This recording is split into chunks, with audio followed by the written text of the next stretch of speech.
Hello mga palangga at mga ka-OFW. Good evening. Gabi na dito sa bansang Kuwait ngayon. At inutusan kami ng aming tagaluto na magbili ng soy sauce. Nahuli kami ni Mama Kibir na naglalakad. Dahil gabi na, hindi dapat allowed na maglakad kami na gabi na.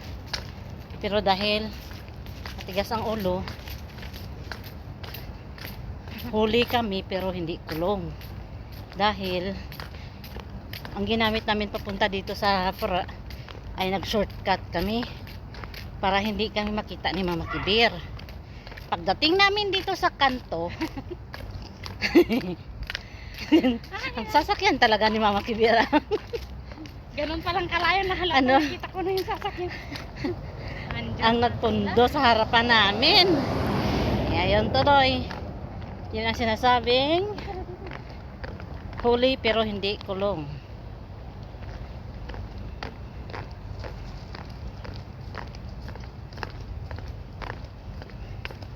Malapit lang kasi yung ano dito, Jamia or Fra.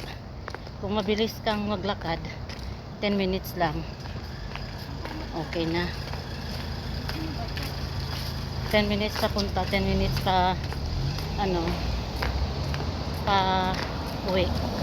20 minutes makakabili ka na kung anong gusto mo sa Fra.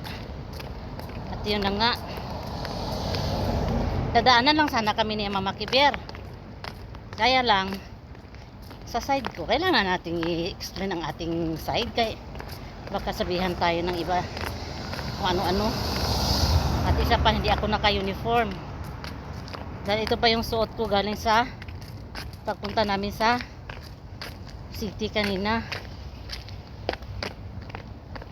Ang ginagawa ng mga katulong pag wala ang mga amo. Ayan, kasama ko. Ayan na, ang bilis-bilis siya maglakad. Nakakatawa yung reaction niya kanina doon sa harapan ni Mama Kibir. Oh, di ba?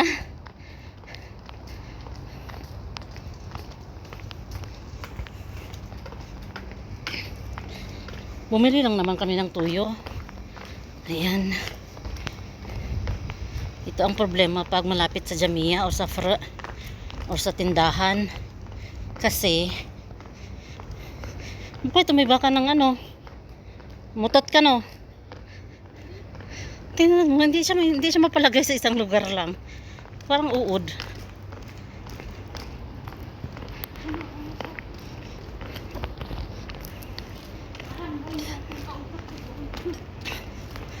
Kasi may kasama. Niniyot ko yung cellphone ko. Ah. Hindi pa ba?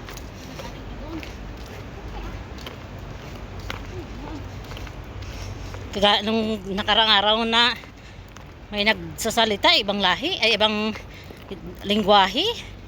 Hindi ko alam kung sino. Naniniwag na? Oo. Wala ba ako? Oo. Hinahanap ko yung cellphone. Hindi man, alam ko na yon. Sabi ko na ano siguro to, na-disconnect siguro to sa kanyang ano ba. Ah. Pagkatapos nito mag-akyat ako, magbihis ako.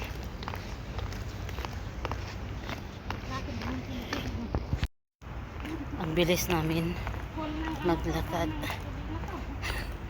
Naka full charge kasi kami eh. Kasi nagutom na yung kasama ko. Galing doon sa city kanina, nagreklamo na siya, nagutom na daw siya. Pagdating dito sa amin, sa bahay namin, inutusan pa rin kami magbili ng soy sauce. Huli pa ni Mama Kibir pero hindi kulong.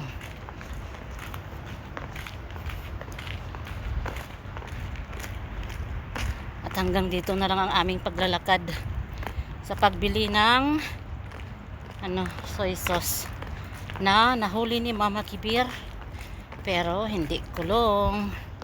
Bye bye, maasalama. Ha? Sige lang eh. titingnan natin kung anong i-report niya sa aming tagaluto. Doon na sila. Ay, nako.